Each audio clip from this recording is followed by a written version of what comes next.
The Young and the Restless spoilers Monday full episodes October 13th, 2025. Title: Peace or War, Jill's Farewell, Victor's Betrayal, and the Battle for Genoa City's Soul. There was a strange sense of calm in Genoa City that morning, the kind that comes right before a storm.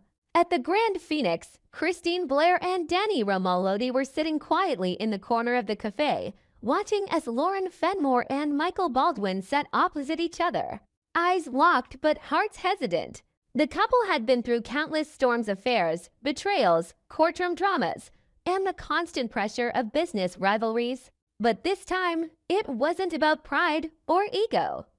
It was about finding their way back to one another after too much time spent apart.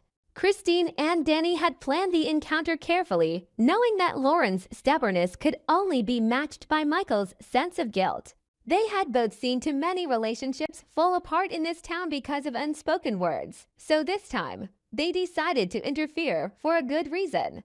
Danny's soft smile met Christine's knowing glance when Lauren finally broke the silence. Her voice trembled slightly as she said, "I don't even remember when we stopped talking, Michael.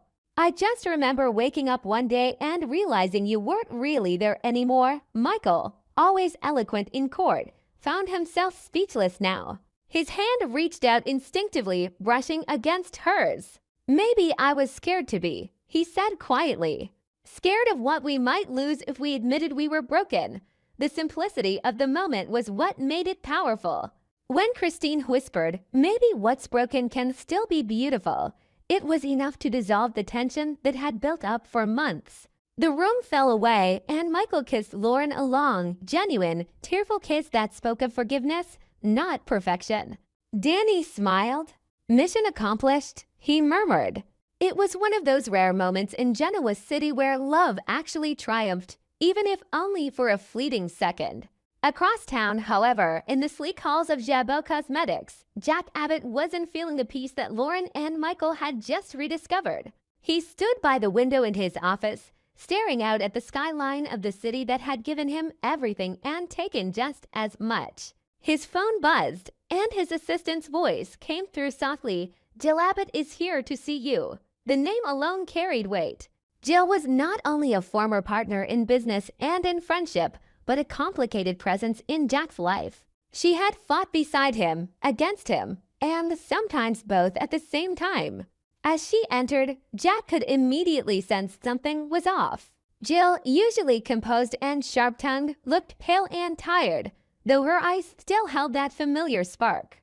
"You look worried," Jack said carefully. "Is it about Billy again?" Jill smiled faintly. "It's always about Billy, isn't it?" "But no, not this time. I came to tell you I'm leaving town." The words hung heavy in the air. Jack's brow furrowed. "Leaving? For how long? Not sure," Jill replied. "I'm heading to London. There's a medical procedure I need to have done. Nothing too dramatic, but I won't be staying in Genoa City for a while." Jack's concern deepened. For all their past fights, he genuinely cared about Jill. "You should have told me sooner," he said softly. "You shouldn't have to face this alone." Jill's tone shifted, laced with regret. "I just didn't want to make a fuss. And honestly, Jack, after everything that's happened, after all the disasters we've both caused, I thought it was best to just go quietly." He stepped closer, his voice gentler now. "Jill, if you think you've made mistakes, join the club. But you've never been one to walk away from a fight," she sighed, turning toward the window. "Maybe that's the problem. Every fight I've started with Billy, with Victor, with Chancellor, it's all come to nothing. I tried to fix things with Billy, and it blew up in my face. He doesn't want to forgive me. I don't blame him. So maybe the best thing I can do is sell what's left of Chancellor and move on." Jack was quiet for a moment, then finally said, "That's exactly what I did once. I sold the one thing that mattered to me because I thought I couldn't fix it. But it never really leaves you, Jill. The past doesn't just disappear because you sign it away." Jill turned to look at him, her voice low but steady. "Maybe. But sometimes you have to stop trying to save everyone else and start saving yourself." The weight of her words lingered. For a moment, they were just two old friends standing at the crossroads of their lives, both exhausted by the wars they had fought for too long. Jack wanted to say more, but his phone buzzed again, this time with a notification that made his stomach drop. Victor Newman had just released a new public statement, one of those polished, media-perfect declarations that always masked a deeper, more dangerous intent. Jack picked up his tablet and read through the headline. It was about Jabot, about Chancellor, about power. Victor had written, in his usual manipulative elegance, that transparency and integrity were needed in Genoa City's corporate world. A statement that anyone with half a brain could see was aimed squarely at Jack and his allies. Jill saw his expression and frowned. "What's he done now?" she asked, walking closer. Jack's voice darkened. "He's trying to turn the entire city against us. And the worst part is he might succeed." That article wasn't just about business. It's about Kane. Jill blinked. Kane? Jack nodded grimly. Victor's stirring him up again. You know how volatile Kane can be when he feels cornered. The last thing we need is him thinking we betrayed him. Jill crossed her arms. Kane's a grown man. Let him be angry. You don't understand, Jack snapped. If Kane believes we're part of Victor's scheme, he'll come after all of us, me, you, Billy, everyone tied to Chancellor. This could spiral fast. He ran a hand through his hair, the tension visible. Just when I thought there was a chance for peace, Victor does what he always does. He lights another match. Jill's face softened. For all her resentment, she knew the pattern too well. Victor never plays fair, she murmured. He doesn't have to. He owns the game. Jack looked at her and said bitterly, "Not this time." There was steel in his voice now, the voice of the man who had rebuilt Jabot from the ashes more times than anyone thought possible. But beneath the resolve, there was fatigue. Jill could see it in his eyes, the toll that decades of rivalry had taken on both of them. She stepped closer, placing a hand on his shoulder. "You can't win every war, Jack." He smiled faintly, a glimmer of old humor returning. "Maybe not. But I'll be damned if I let Victor decide which ones I fight." Meanwhile, back at the Grand Phoenix, Christine and Danny were reflecting on what they had witnessed earlier. "You know," Danny said thoughtfully, "sometimes I think Genoa City survives because of people like Lauren and Michael. They remind us that it's possible to start over." Christine smiled softly. "Maybe, but even they can't escape the past forever. No one here can." Her words echoed a truth that had always defined the town, that in Genoa City, no secret stays buried, no truth lasts forever, and no relationship is ever truly safe. The peace between Lauren and Michael, the fragile bond between Jack and Jill, even the quiet hopes for Billy's forgiveness, all of it existed under the shadow of one man's ambition. And that man was Victor Newman. As the sun set over the city, Victor sat in his office at Newman Enterprises, a faint smile curling on his lips as he scrolled through the online responses to his article. It was all going exactly as he planned. Public sentiment was turning against Jabot. Chancellor Industries was destabilized. And Kane, ever the unpredictable pawn, was already making calls to his contacts. Victor leaned back in his chair and muttered, "Let the abbot squirm." Let Jill panic. They never learn, yet behind the arrogance was a flicker of something else, something like weariness. He was the puppet master, yes, but even puppet masters get tired of pulling the same strings. That night, Jack sat alone in his office long after Jill had left. Her words echoed in his mind about forgiveness, about letting go, about survival. But Jack wasn't ready to give up. He picked up the phone and called Billy. The line rang twice before his brother answered, his voice tense. "What do you want, Jack, to talk?" Jack said simply. "No business, no fighting. Just talk." Billy hesitated, then sighed. "Fine. Tomorrow. My place." When the call ended, Jack allowed himself a small exhale. Maybe there was still hope for peace within his own family, if not with Victor. But as he turned off the lights and looked out the window, he knew that the coming days would test them all. Because in Genoa City, peace was never permanent. It was just the pause before the next explosion. Across the city, Jill packed her suitcase. She looked around her suite one last time at the photographs of her Aunt Catherine, the framed copy of Chancellor's founding charter, the memories of victories and losses that had defined her life. London, she whispered.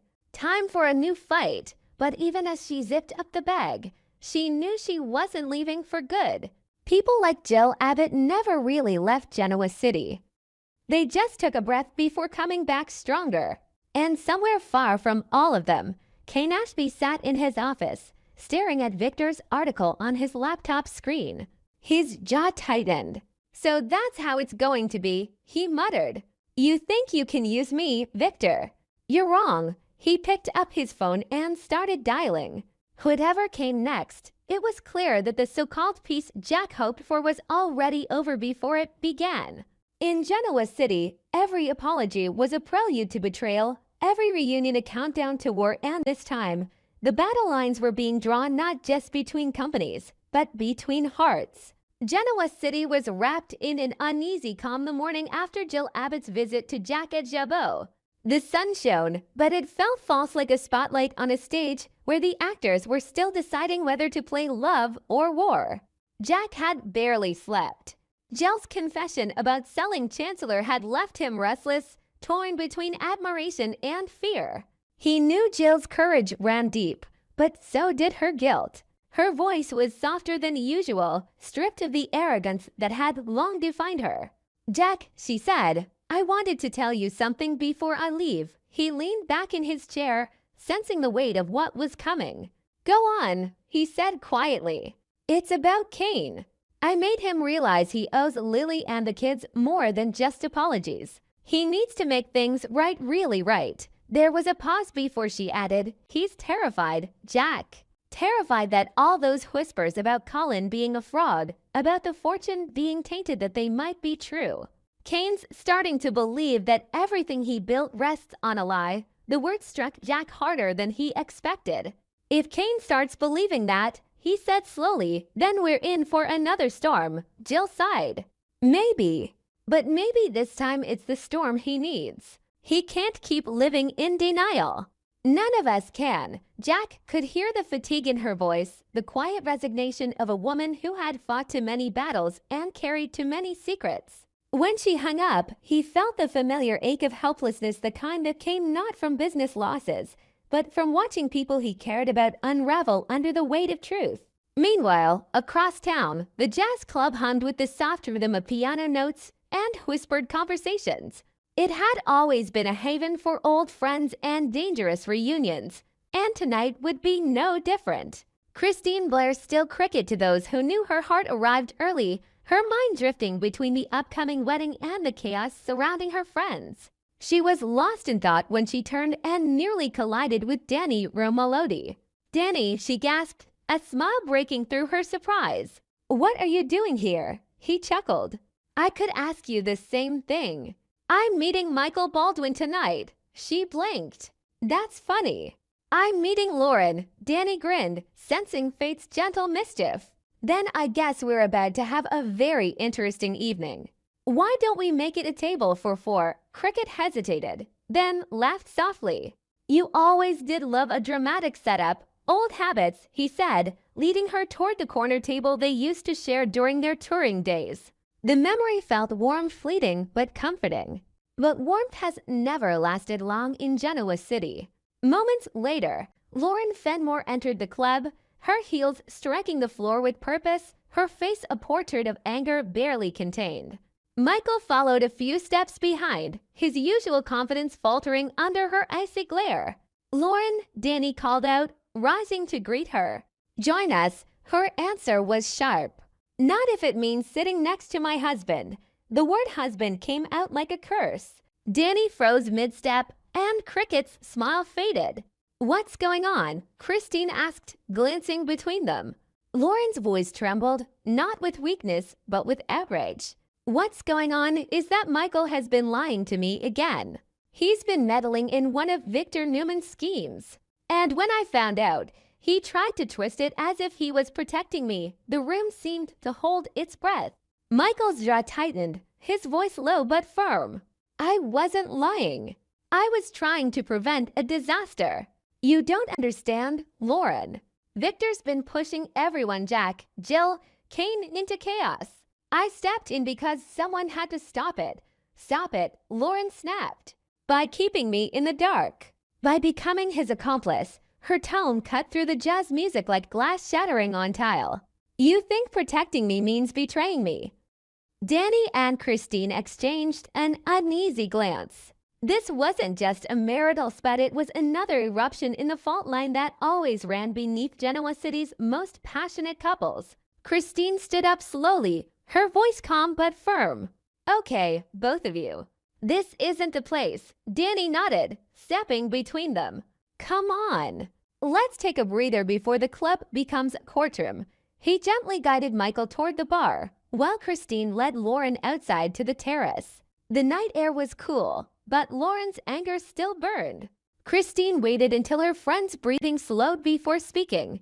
You and Michael have survived worse, Lauren. Don't let Victor Newman be the reason you destroy what's left. Lauren turned away, her voice brittle. You didn't hear the way he talked to me. Like I was another case to manage, another deal to negotiate. I can't live like that. Christine stepped closer. You fell in love with a man who fights with words, Lauren. That's both his gift and his curse. But don't forget why you fell in love in the first place. You built an empire together and not just Fenmore's. You built a life. Lauren looked down, her eyes softening for a moment. Maybe I've forgotten what that means. Inside, Danny was trying to reason with Michael, whose composure was crumbling. You've got to fix this, Danny urged. Whatever Victor's pulling, you can't let it tear your marriage apart. Michael stared into his glass, his voice hoarse. You think I don't know that? I made one decision, one mistake, and suddenly I'm the villain. All I wanted was to protect her. Danny put a hand on his shoulder. Then tell her that. Not as a lawyer, not as Victor's advisor. As her husband. Be honest even if it hurts. When Christine and Lauren returned, there was an uneasy silence. Then Michael stood, looking at her with that same quiet intensity that once made her fall for him. I'm sorry, he said simply. I thought I was helping. I thought keeping you out of Victor's mess was protecting you. But I was wrong. You deserved the truth. Lauren's eyes glistened. And I'm sorry, she whispered, for being too proud to listen. For acting like you weren't already carrying the weight of this town on your shoulders. The apology felt real, raw, and imperfect, but real. Michael smiled faintly. The truth is, I love you. I always have. For a moment, everything paused, the noise, the music, the anger. It was just two people finding each other again in a city built on lies. From their table, Danny and Christine watched the scene unfold, smiles returning to their faces. Looks like our matchmaking instincts are still sharp, Danny murmured. Maybe we should open a therapy practice. Christine laughed quietly. You? A therapist? You'd end up writing songs about everyone's problems. Maybe, he said with a grin. But at least they'd sound good. Then, in a moment of warmth and whimsy that only Genoa City could conjure, Danny stood and called out, Michael, since you've got your marriage back, how about officiating another one? Michael blinked, confused. What? Danny took Christine's hand. We've been dancing around this for decades. It's time. Will you be our officiant? Michael laughed, genuinely for the first time that evening. I'd be honored. Christine's eyes welled with emotion as she turned to Lauren. And I can't think of anyone better to stand beside me as maid of honor. Lauren smiled through her tears. Of course. Always. The tension melted into laughter, the kind that felt like old times, the kind that reminded them all that Genoa City wasn't just about battles and secrets. It was also about second chances.